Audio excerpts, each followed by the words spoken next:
आपको स्पेशली मोटा अनाज पर थोड़ा कुछ बताना है। तो आप ये समझकर चलिए कि पूरे भारत में 2 ही कृषि विज्ञान केंद्र हैं जहां पर मोटा अनाज प्रसंस्करण इकाई यानी कि बेकरी यूनिट की स्थापना भारत सरकार द्वारा की गई है पीएमएफएमई के तहत। और उसमें से एक जो सेंटर है वो कोटा है। यहाँ पर आपको मोटा अनाज प्रसंस्करण से संबंधित यानी कि मिलेट्स यानी बाजरा और ज्वार, राजस्थान के लिए क्या है बाजरा और ज्वार। बाकी अगर अदर प्रदेशों में जाओ, दूसरे स्टेट्स में जाओगे तो वहाँ बहुत सारे मोटे अनाज आपको मिलेंगे। रागी भी मिलेगा, आप सामा खाते हो वो भी मिलेगा। आप कांगनी उदयपुर की साइड जाओगे तो कांगनी के छोटे दाने भी मिलेंगे, वो सब मोटा अनाज में आते हैं।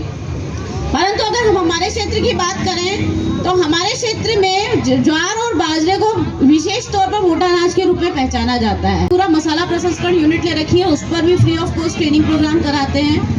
परंतु मोटे अनाज पर विशेष एम्फेसिस इसलिए क्योंकि इसका बिजनेस अगर आप करती हैं, आप ये याद रखिएगा कि कोई भी प्रशिक्षण के 2 मुख्य उद्देश्य होते हैं। पहला उद्देश्य होता है कि अगर आपको प्रशिक्षण दिया जा रहा है तो आपकी घर में पोषण क्षमता बढ़ेगी, यानी कि आपकी नॉलेज बढ़ेगी। तो आप क्या खाना चाहिए और क्या नहीं खाना चाहिए और घर में कैसे अपने बच्चों का सुपोषण करना है उसकी नॉलेज आपको मिलेगी। ठीक है। दूसरी चीज है कि आपको 4 से 5 दिनों में हम इतना ट्रेंड कर देते हैं कि आप घर से ही अपना 8 से 10 हजार का बिजनेस चला सकते हो। ठीक है। जो चीजें खानी है, और ग्लूटेन मुक्त चीजों में सबसे पहले जो नाम आता है वो बाजरे और ज्वार का आता है। ठीक है। आप मक्का को भी ग्लूटेन मुक्त में मान सकते हैं, आप सोयाबीन को भी ग्लूटेन मुक्त में मान सकते हैं। इनमें सब में ग्लूटेन नहीं होता है। बाकी अगर आप गेहूं रोज खा रहे हैं, चावल रोज खा रहे हैं तो उसमें ग्लूटेन है, और वो धीरे धीरे आपकी, अगर आप चाह भी रहो कि 5 किलो वजन कम करना है ना, तो सबसे पहले हमें क्या छोड़ना पड़ेगा, एक समय का गेहूं छोड़ना पड़ेगा। एक समय उस रोटी को किससे रिप्लेस करना पड़ेगा, बाजरे से या ज्वार से। ठीक है ना।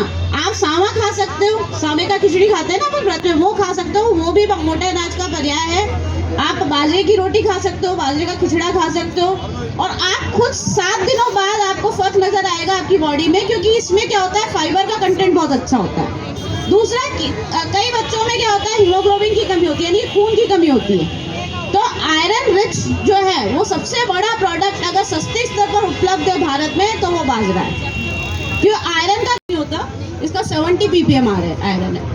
हम इसी के प्रोडक्ट्स जो हैं, इसी जो ये जो वैरायटी है, इसको हम हिंडोन से मंगवाते हैं, सीड इसका, और उसी के प्रोडक्ट्स बिस्किट्स वगैरह जो है वो वहाँ से हमारी महिलाएं जो हैं सेल कर रही हैं।